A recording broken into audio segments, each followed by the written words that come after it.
인류의 가슴에 감동을 준 글이라는 글의 내용이 있습니다. 제가 이렇게 봤는데요. 이런 내용입니다. 어느 추운 눈 내리는 겨울밤, 불을 끄고 막 잠을 청하려고 침대에 누웠는데 누가 사제관 문을 두드렸습니다. 사제관은 이제 신부님들이 사는 집인 거죠. 귀찮은 생각이 들었습니다. 사제로 살아가는 내가 찾아온 사람을 그냥 돌려보낼 수 없었습니다. 불편한 마음으로 잠자리에서 일어나 문을 열었습니다. 문 앞에는 험상궂은 나병 환자가 추워서 벌벌 떨며 서 있었습니다. 나병 환자의 흉측한 얼굴을 보고 섬찟했습니다. 그래도 마음을 가라앉히고 정중하게 물었습니다. 무슨 일로 찾아오셨습니까? 죄송하지만 몹시 추워 온몸이 꽁꽁 얼어 죽게 생겼네요. 몸 좀 녹이고 가게 해주시면 고맙겠습니다. 문둥병 환자는 애처롭게 간청을 했습니다. 마음으로는 솔직히 안 된다고 거절하고 싶었습니다. 하지만 사제의 양심에 차마 그럴 수가 없었습니다. 마지못해 머리와 어깨에 쌓인 눈을 털어주고 안으로 안내했습니다. 자리에 앉자마자 살이 썩는 고름으로 심한 악취가 코를 찔렀습니다. 어떻게 식사는 하셨습니까? 아니요, 벌써 며칠째 굶어 배가 등가죽에 붙었습니다. 나는 식당에서 아침 식사로 준비해둔 빵과 우유를 가져다 주었습니다. 문둥병 환자는 기다렸다는 듯이 빵과 우유를 개걸스럽게 다 먹었습니다. 식사 후 몸이 좀 녹았으니 나병 환자가 나가주기를 기다렸습니다. 하지만 문둥병 환자는 가기는커녕 기침을 콜록이며 오히려 이렇게 부탁을 했습니다. 성도님, 지금 밖에 눈이 많이 내리고 날이 추워 도저히 가기 어려울 것 같네요. 하룻밤만 좀 재워주시면 감사하겠습니다. 할 수 없지요. 누추하기는 하지만 그럼 여기 침대에 하룻밤 주무시고 가시지요. 마지못해 승낙을 했습니다. 염치가 없는 문둥병 환자에게 우라가 치밀어 오르는 것을 꾹 참았습니다. 혼자 살고 있어서 침대도 1인용 하나밖에 없었습니다. 침대를 문둥병 환자에게 양보를 하고 할 수 없이 맨바닥에 자려고 하였습니다. 밤이 깊어지자 문둥병 환자는 또다시 엉뚱한 제의를 해왔습니다. 성도님, 제가 몸이 얼어 너무 추워서 도저히 잠을 잘 수 없네요. 미안하지만 성도님의 체온으로 제 몸을 좀 녹여주시면 안 되겠습니까? 어처구니 없는 문둥병 환자의 요구에 당장 자리에 일어나 밖으로 내쫓아 버리고 싶었습니다.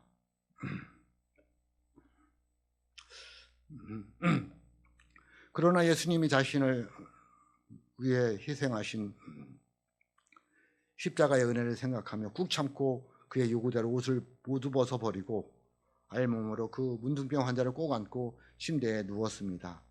차마 상상치 못한 상황이 벌어진 것입니다.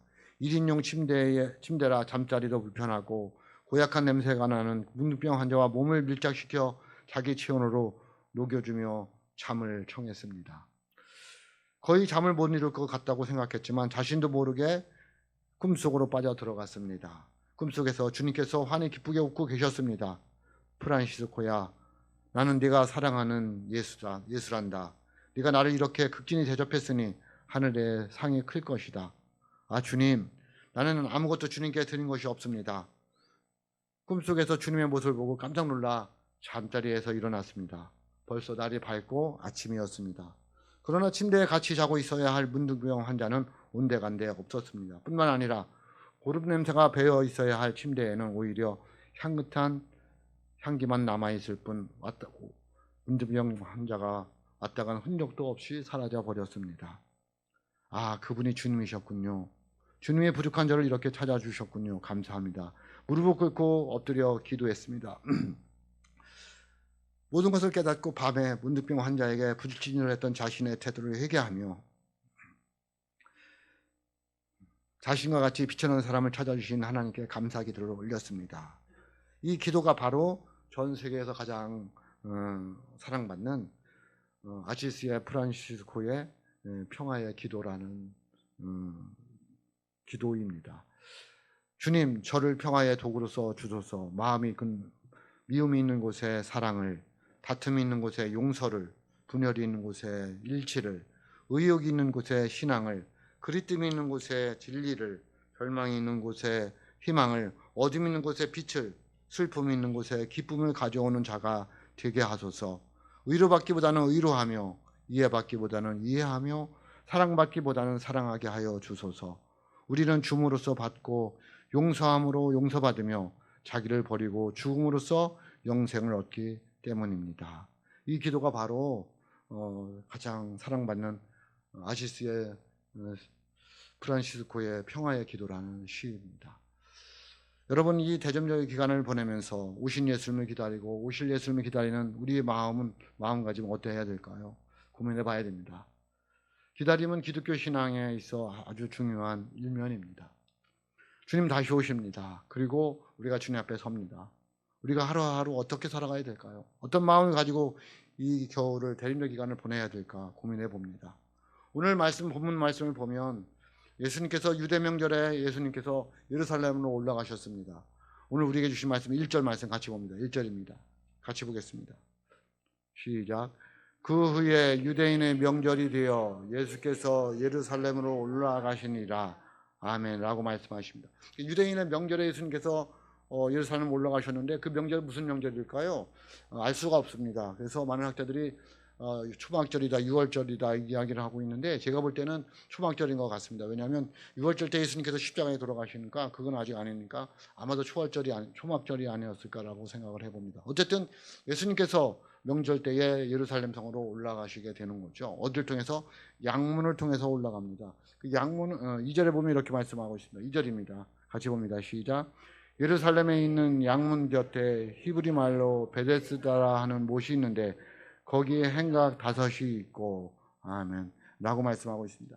예루살렘에 있는 양문을 통해서 들어가는 거죠. 예루살렘 성에 들어갈 때에 문이 여러 가지가 있어요. 우리도 뭐 동대문, 남대문, 서대문 뭐 이렇게 있듯이 예루살렘 성으로 들어가는 문이 여러 가지 있는데 그중에 양문이라는 건데 이 양문은 제사 드릴 때 양을 가져가야 되잖아요. 그래서 양이 드는 곳이 양문이에요. 그래서 그 문을 통해서 예수님이 예루살렘에 들어가십니다. 그런데 그 양문 곁에 베데스다라는 연못이 있었습니다. 이 베데스다는 긍휼의 집, 또 자비의 집이라는 뜻을 가지고 있습니다.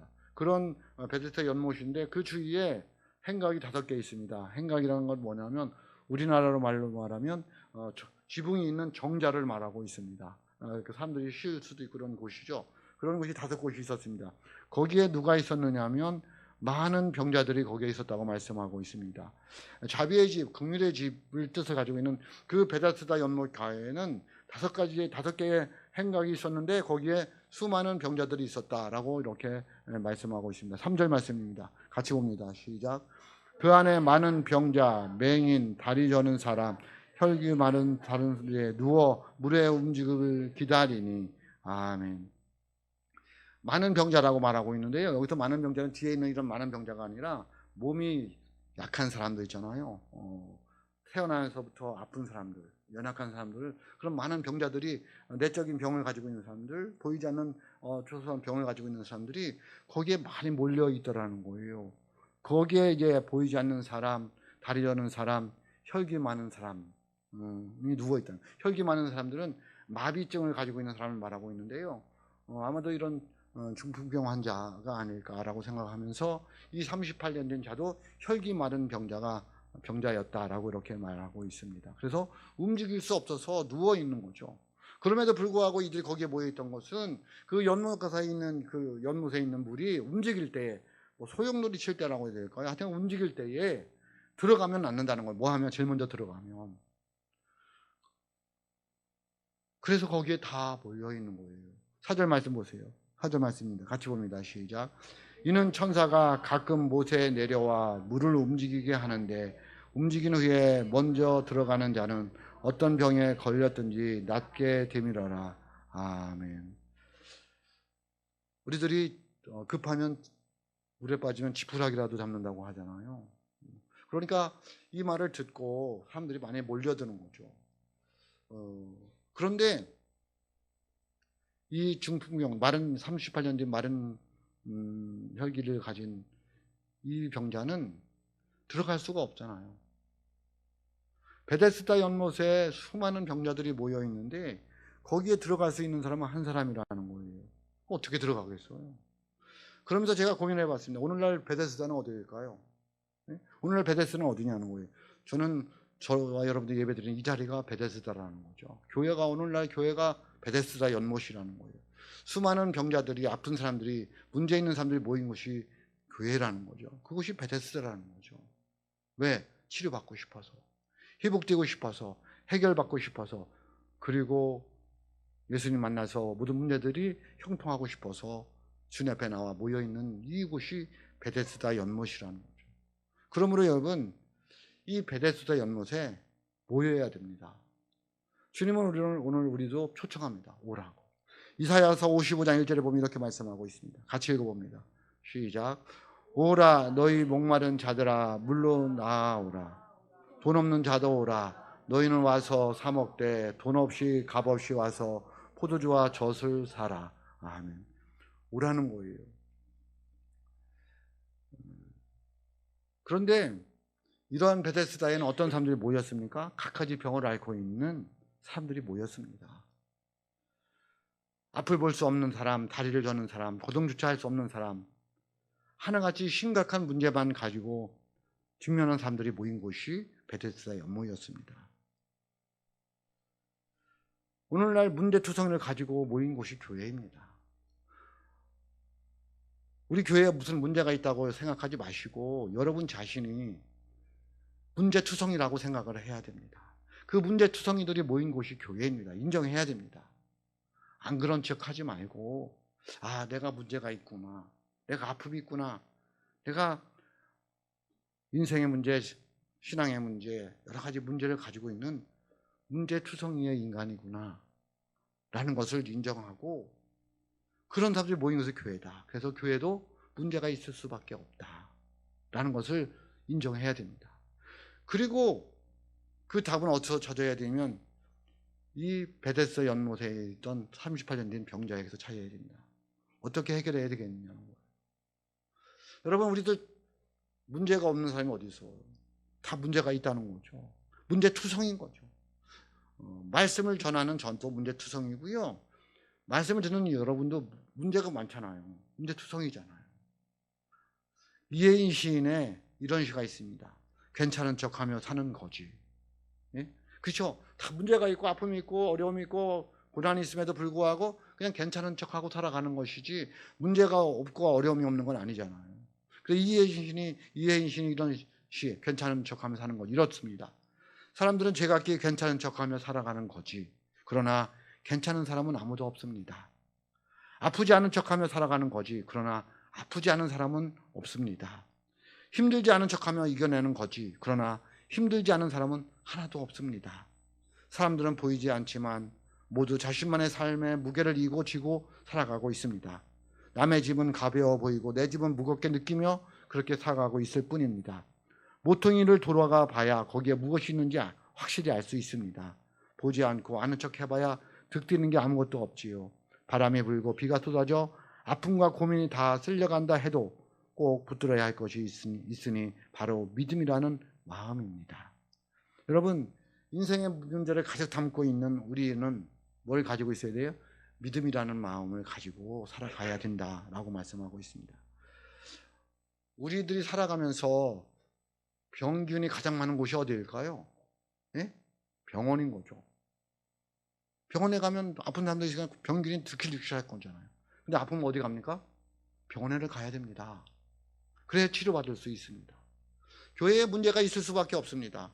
그런데 저와 여러분들이 인생의 문제를 해결하기 위해서는 어디로 와야 된다? 교회로 와야 된다는 거예요. 병원 따라서는 치료될 수가 없습니다. 여러분이 교회를 떠나서는 살아갈 수가 없습니다. 여러분의 이 자리를 떠나서는 살아갈 수가 없다는 거예요. 힘들고 어려워도 이 자리를 지켜야 되는 거예요. 누구처럼? 베데스다 연못에 38년 된 병자처럼. 여러분 잘 생각해 보세요. 그가 38년이나 되었다고 말하고 있습니다. 오늘 말씀 5절 보세요. 5절 같이 봅니다. 시작. 거기 38해 된 병자가 있더라. 아멘. 거기가 어디예요? 베데스다 연못가예요. 누군가 물이 동했을 때 가장 먼저 들어가야 되는데 움직이지도 못하는 이 여인이 있는데 38년 된 병자가 거기 있더라는 거예요. 왜 거기 있을까요? 희망 때문에. 그래도 내가 언젠가는 거기 들어갈 거다. 절망이 몰려올수록 더 그에게는 뭐가 커지는 거예요? 희망이 커지는 거예요. 여러분 잘 생각해 보세요. 몇 년 정도 거기에 있었는지 알 수는 없지만, 그가 거기에 몇 년 동안 있었는지 알 수는 없지만 꽤 오래되었을 거잖아요. 왜? 예수님을 보시고 병이 깊은 지 오래되었구나라고 말씀하시는 거 보면 아마도 오래되었을 거예요. 그런데 그가 첫 번째, 두 번째 물이 움직인다라고 사람들이 소리를 칠 때는 못 들어가도 그렇게 실망하지 않았을 거예요. 그런데 세 번, 네 번이 지나갈수록 어떤 마음이 들까요? 나는 소용이 없구나. 나는 치료될 수가 없어. 여기 있으면 뭐해? 돌아가자. 그런 마음이 안 들었을까요? 들었을 거예요. 근데 그는 갈 수가 없었어요. 그 자리를 떠날 수가 없었어요. 왜? 소망을 가졌어요. 그래, 나도 치료도 있을 거야. 나도 언젠간 들어갈 수 있을 거야. 몇 년이 지나서요? 정확하게 우리 어쨌든 38년이 지났어요. 오늘날 현대인들이 얼마나 조급해요. 빨리빨리 안 되면 큰일 나잖아요. 여러분, 이 38년 된 병자는 얼마나 실망했겠어요. 그래도 그 자리를 지키고 있어요. 저도 기다리지를 못해요. 식당 밥 먹으러 가면 표 주는 데 있잖아요. 저는 거기 굉장히 싫어합니다. 밥 먹으러 와서 기다리는 정도로 내가 밥을 먹으러 와야 되는 건가? 저 혼자는 절대 안 갑니다. 성도들이 가자면 어쩔 수 없이 가지만, 갔다가도 저 혼자 갔을 때 기다리면 다시 딴 데로 갑니다. 꼭 거기서만 먹어야 되는 건 아니잖아요. 그럴 정도로 저도 기다리는 걸 힘들어해요. 저만 그럴까요? 여러분은 기다리는 건 좋아하나요? 현대인들이 다 싫어하는 거죠. 그래서 교회 와도 조급증이 있습니다. 교회 몇 번 오고 필요 없다는 거예요. 소용없다는 거예요. 나에게 은혜도 없고 문제도 해결되지 않고 건강하지도 않고 복도 안 내려주고, 그래서 많은 사람들이 기다리지 못하고 교회를 떠나가는 거예요. 여러분, 이 베데스다 연못에 38년 여인을 생각해 보세요. 38년 동안이나 거기에 그렇게 움직이지도 못하는 사람이 누워있다라니까요. 어떻게 하면 저기 한번 들어갈까 하고 기다리는 거예요. 또 언제 물이 동할까? 그리고 누가 나를 도와줄 사람이 있을까? 그런데 그렇게 쉽게 되지 않더라는 거예요. 주님의 은혜는 이런 기다리는 자에게 임할 줄로 믿습니다. 그래서 예레미야가 3장 25절로 26절에 보면 이렇게 말씀하고 있습니다. 같이 읽어봅니다. 시작. 기다리는 자에게나 구하는 영혼들에게 여호와는 선하시도다. 사람이 여호와의 구원을 바라고 잠잠히 기다림이 좋도다. 아멘. 잠잠히 얼명불평하지 말고, 부정적인 생각하지 말고 잠잠히 기다림이 좋다는 거예요. 누구처럼? 베데스다 연못가에 있는 이 38년 된 병자처럼. 그는 왜 부정적인 생각이 안 들었겠어요? 왜 원망불평이 없겠어요? 예수님이 그 여인에게 물어요. 6절입니다. 6절 봅니다. 같이 읽어봅니다. 시작.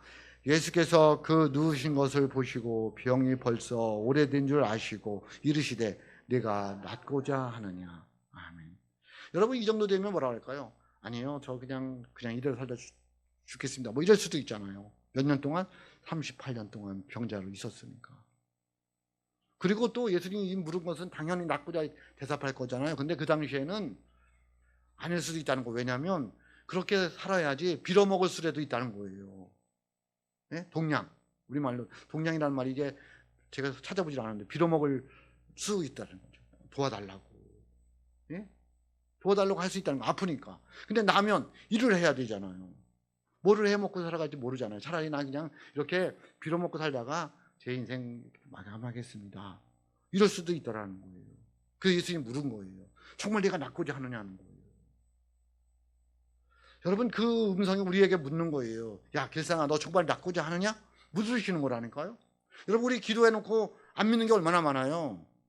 기도해놓고도 뭐 그런 일이 일어나겠어 하는 일들이 굉장히 많잖아요. 그래서 뭐예요? 기도 안 이루어진 건 굉장히 많잖아요. 정말 내가 기도한 게 이루어질 거 믿느냐는 거예요. 그걸 묻는 거예요. 내가 낫고자 하느냐? 내가 부흥되기를 원하느냐? 정말 부흥되기 원하나요? 근데 왜 그렇게 살아가느냐는 거예요. 그런 거 보면 너희들이 말만 하지 부흥되기 원하지 않는다는 거예요. 그걸 묻는 거예요. 내가 정말 낫고자 하느냐는 거예요. 내가 정말 부자가 되고 원하느냐? 내가 하나님의 은혜를 체험하고자 원하느냐? 그럼 그 자리에 있어야 된다는 거예요. 물었어요. 7절 보세요. 7절 다시 봅니다. 같이 봅니다. 시작. 이 병자가 대답하되 주여 물이 움직일 때에 나를 못에 넣어주는 사람이 없어 내가 가는 동안에 다른 사람이 먼저 내려가나이다. 아멘. 이는 뭐 하고 싶었어요? 낚고자 싶었어요. 낚고자 원했어요. 그래서 물만 움직이면 내려갔어요. 내려가는데 어떻게 내려가겠어요? 움직이지도 못하는 사람이. 굴러 내려갔을까요? 어떻게 내려갔을까요? 누구도 없고 도와주는 사람도 없고. 여러분 힘들고 어려우면 사람이 없어요. 예? 제가 제일 안타까운 게 그거예요. 성도들 어렵잖아요. 그럼 목사가 신방을 가요. 뭐 해줄 게 없어요. 돈이 있어서 팍 줄 수도 없는 것이고 내가 대신 아파줄 수도 없는 것이고 사람이 없어요. 사람이 없어요. 그래서 혼자 몸부림치다는 거잖아요. 그게 뭐예요? 나는 낚고 싶다는 거예요. 여러분 얼마나 예수님 앞에 몸부림치고 있어요. 살려고 치료받으려고. 예? 이 어려움에서 벗어나려고 얼마나 몸부림치고 있느냐는 거예요. 정말 낚고자 하느냐는 거예요. 그런데 그렇게 살아가고 있느냐는 거예요. 예수님이 그 여인의 그 모습을 봤어요. 그 자리를 떠났으면 여러분 예수님을 만날 수 있었을까요? 없었을까요? 못 만났죠. 예? 예수님이 돌아다닌다고 해도 올 수도 없잖아요. 못 움직이니까. 근데 그 자리에 지켰더니 예수님 거기에 있었어요. 거기에 가셨어요. 여러분이 오늘 이 예배 자리를 지켜야 되는 거예요. 이 교회를 지켜야 되는 거예요. 여러분의 삶의 자리를 지켜야 되는 거예요. 왜? 예수님이 언젠가는 오신다니까요. 누구에게 온 것처럼, 이 38년 된 병자에게 온 것처럼 기다리는 저와 여러분에게 오실 줄로 믿습니다. 그러므로 이 여인처럼 부정적인 생각 가지 말고 긍정적인 생각을 가지고 살아야 돼요. 누구처럼? 이 여인처럼. 내가 삶이 아무리 어렵고 힘들어도 부정적인 생각, 원망불평하지 말고 기다리는 거예요. 뭘 가지고? 다시 오실 주님을 바라보면서 인생의 문제를 해결할 분이신 예수님을 기다리면서.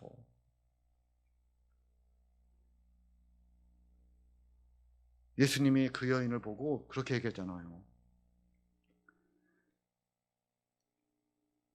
병이 벌써 6절에 병이 벌써 오래된 줄 아시고 가망이 없다는 거예요. 여러분 인생에는 가망이 없지만 사람들에게는 가망이 없지만 예수님은 못 하실 일이 없어요. 가망이 없는 그 여인이 예수님을 만났어요. 예수님 뭐라고 그러셔요? 8절 보세요. 8절 같이 봅니다. 시작. 예수께서 이르시되 일어나 네 자리를 들고 걸어가라 하시니. 아멘. 병이 오래돼서 가망이 없는 여인이었어요. 그리고 그래도 희망을 가지고 그 자리를 지켰어요. 예수님을 만났어요. 38년이 지나서 거기 가서 얼마나 있었는지 모르지만 어쨌든 38년이 지나서 예수님을 만났어요. 예수님이 이야기하시잖아요.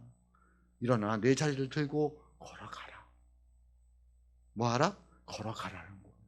오늘 주님이 우리에게 말씀하시는 거예요. 너 일어나 걸어가.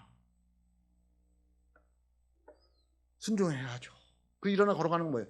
나에게 주어진 인생길, 삶의 길, 신앙의 길, 믿음의 길 걸어가라는 거예요. 뭐 해도 힘들고 괴로워도 어려워도 원망불평하지 말고 주님 바라보고 희망을 가지고 순종했더니 어떻게 됐어요? 여러분 순종하면 복을 내려주시고 순종하면 치유가 일어나는 줄로 믿습니다. 9절 보세요. 9절 결론입니다. 9절입니다. 같이 읽습니다. 시작. 그 사람이 곧 나아서 자리를 들고 걸어가니라. 아멘. 순종했더니 치유가 일어났어요. 회복이 일어났어요. 복이 임했어요. 곧 나아서 자리를 들고 걸어갔어요. 뭐 했더니? 기다렸더니. 어디서? 그 자리에서.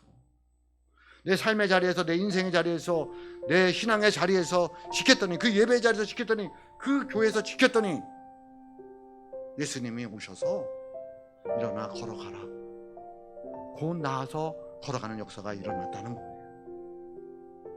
여러분 기다리는 은혜가 있을 수 있기를 주님의 이름으로 축복합니다. 기다리면 복이 임합니다. 힘들고 어려워도 믿음을 가지고 주님 바라보면서 기다리는 믿음의 사람들이 되시기를 주님의 이름으로 축복합니다. 분명히 하나님께서 저와 여러분에게 형통의 복을, 치료의 복을, 회복의 복을 내려주실 줄로 믿습니다. 이 대림절 기간을 보내면서 내가 어떻게 살아가야 될까요? 너무 힘들다, 너무 어렵다 원망불평하지 마시고 부정적인 생각하지 마시고 그래 주님 오시면, 주님 만나면 해결해 주실 거야. 나에게 주어진 삶 걸어가자 다짐하고 결단하는 기다리는 믿음의 사람들이 되시기를 주님의 이름으로 축복합니다. 기다림에는 분명히 복이 있습니다. 기도하겠습니다. 하나님 아버지,